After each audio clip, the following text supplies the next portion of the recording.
कि जो पहला क्षण होता है जिसको कहते हैं अनुभव का क्षण, जब आप एक्सपीरियंस करते हैं कि कोई घटना घटती है या कुछ देखते हैं, तो जो पहला मोमेंट है वह क्या है? क्या वह काव्यात्मक है, वो पोएटिक है?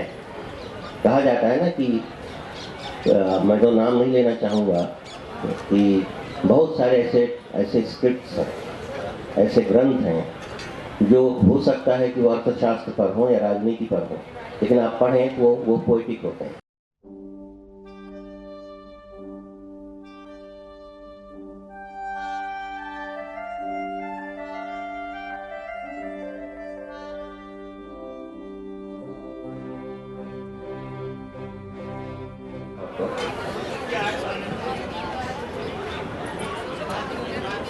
हेलो, और मैं बहुत सिंपली जो है एक सीधा सवाल करना चाहूँगा। मैं और एचपी आप सभी लोगों के बीच से, और ये सवाल मेरा उदय प्रकाश जी से है।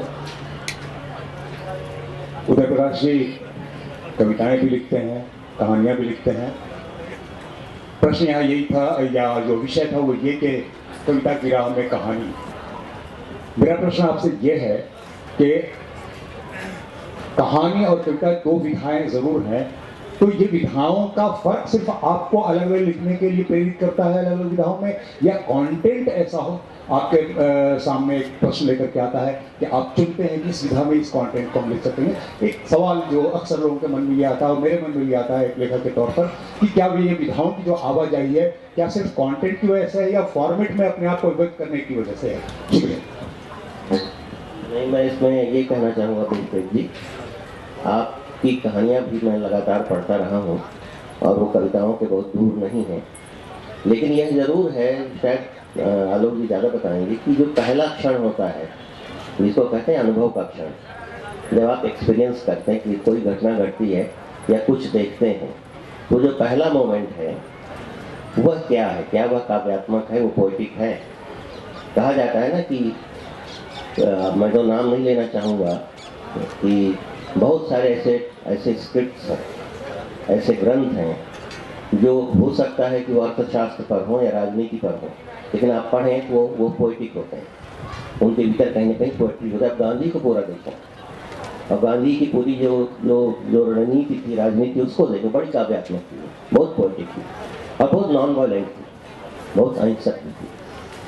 तो मुझे लगता है कि सबसे पहली शर्त कि जो आप अनुभव कर रहे हैं वह कैसा है, और फिर ये मुक्तिबोध का ही कहना, जो दूसरा क्षण आता है जो आप उससे अलग हो जाते हैं और तब आप निर्णय लेते हैं, आपका विवेक जागृत होता है, आपकी जो आलोचनात्मक वृत्तियाँ हैं, क्रिटिकल सेंसिबिलिटी, वो जागृत होती है। फिर आप तय करते हैं कि आप क्या, और आप ये मान के चलें कि सब ने, आप ये सोचिए कि प्लेटो के रिपब्लिक से लेकर के और राम राज्य तक और अभी जो तमाम सारी कल्पनाएं हो रही हैं क्लास, ये क्या है? ये फैंटेसी है और पूरे समाज की फैंटेसी है।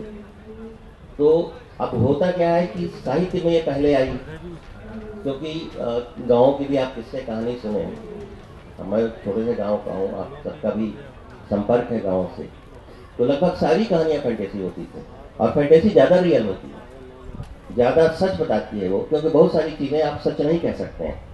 तो सच आप कैसे कहेंगे? आज का जो सच है आप कैसे कहेंगे? इतनी ज़्यादा पॉलिटिक्स, इतनी ज़्यादा इकोनॉमी, इतनी ज़्यादा इंफॉर्मेशन, इतना ज़्यादा आपाधापी, इतना ज़्यादा शोर, आप क्या सच कहेंगे? आपका सच कहते हैं ना, कि राष्ट्रमान ने कहा कि सच एक होता ही नहीं है। आपका सच हो सकता है कि मेरा सच ना हो और किसी और का सच ना हो, है ना? तो सच तो होता नहीं है, लेकिन ये ज़रूर है कि सच की खोज रहती है। और राष्ट्रमान भी जब फिल्म बनाता है तो बताता है कि सातों सच सच नहीं है, लेकिन सच फिर भी है। तो सच की खोज भी फैंटेसी है, और मुक्तिबोध तो हिंदी में माना जाता है कि इतनी बड़ी फैंटेसी, आप अंधेरे में पढ़िए, लगता है वो युगों युगों तक, आज भी अभी आप पढ़ना शुरू करिए तो लगेगा कि वही सब कुछ फिर घटित हो रहा है। तो ऐसी फैंटेसी है, तो यही कहना है। आदित्य, नमस्ते सर। मेरा सवाल उदय प्रकाश जी से है कि मोहनदास किताब और मोहनदास फिल्म के बीच कैसा रिश्ता है?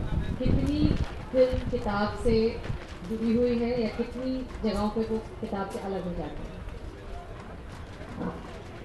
हाँ, ये अधिक कहना चाहिए, बहुत अधिक प्रोफेशनल और बहुत व्यावहारिक सवाल है ये, क्योंकि ये दो अलग अलग चीज़ें हैं। कहानी मोहनदास जो लिखी गई और लिखे जाने के बाद ही नाट्य रूपांतर भी उसके हुए और सभी लोगों ने उस पर नाटक खेलना शुरू किया। उसका पाठ भी बहुत जगहों पर हुआ और कहानी मेरे गांव के पास की थी। 11 किलोमीटर दूर एक छोटा सा गांव है गुआरी, और वहाँ के एक वास्तविक व्यक्ति की कहानी थी। मैंने नाम बदल दिए, लेकिन उसमें बहुत सारी चीज़ें सच्चाइयाँ थी। अब जब फिल्म लिखने की बात आई तो मैं आपको अदिति बहुत स्पष्ट बता रहा हूँ कि मुझसे ये कहा गया, और ये कहा गया जो फिल्म निर्माता थे, कि देखिए वो पुराना ज़माना तो रहा नहीं जब छोटे छोटे टाकीज छोटे छोटे शहरों कस्बों में होते थे। अब तो ये PVR और मल्टीप्लेक्स का मामला है, और ज़्यादातर मेट्रो सिटीज़ के कारण, बड़े शहरों के कारण ये फिल्म चल रही है। बॉक्स ऑफिस ही सारी चीज़ें डिसाइड कर रहा है।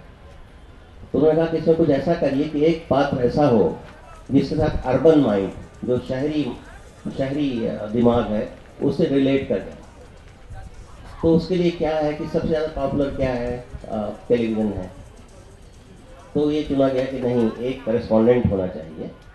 और उसमें फिर हमने देखा कि उसमें एक पूरा TV स्टूडियो आ गया, और मोहनदास अपनी लड़ाई खुद न लड़के मीडिया उसकी लड़ाई लड़ने लगा। तो कहीं ना कहीं फोकस शिफ्ट हुआ। जो मोहनदास उपन्यास में जो केंद्रीय पात्र था, फिल्म में आकर के उसकी जगह एक टेलीविज़न के स्टार रिपोर्टर ने ली। तो ये अंतर आ जाता है। और जो लोग, हो सकता है बहुत से लोगों ने उस फिल्म को बहुत पसंद किया और लिखा भी गया उस फिल्म के बारे में, कभी कोई अवार्ड्स भी मिले। हालांकि सिनेमा हॉलों में नहीं चली, लेकिन कहानी ज़्यादा चल गई और मेरे ख्याल से सारी भाषाओं में उसके अनुवाद हैं, और नाटक भी हुए, सभी हुए, बाहर भी अनुवाद हुए।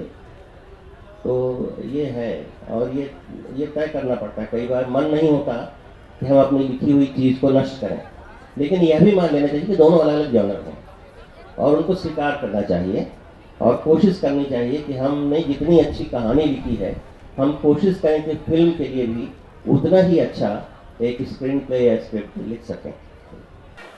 प्रेमचंद के बारे में कहते हुए उनके आलोचकों ने यह कहा कि वो घृणा के प्रचारक हैं, और साहित्य तो समरसता की बात करता है, घृणा का प्रचार नहीं करता। प्रेमचंद ने इस आरोप को एक्सेप्ट किया। उन्होंने कहा कि हाँ, घृणा का प्रचार करने की जरूरत है। इस समाज में इस तरह की घृणा जरूरी है जो यथास्थिति को तोड़े। अब भी छतों पर आती हैं लड़कियां, मेरी जिंदगी पर पड़ती हैं उनकी परछाइयां। कि जिस तरह इन आंखों को अपने से बड़ी आंखों को देख के खुशी होती है, वैसे ही अपने गोत्र को बढ़ते हुए देख के खुशी होती है।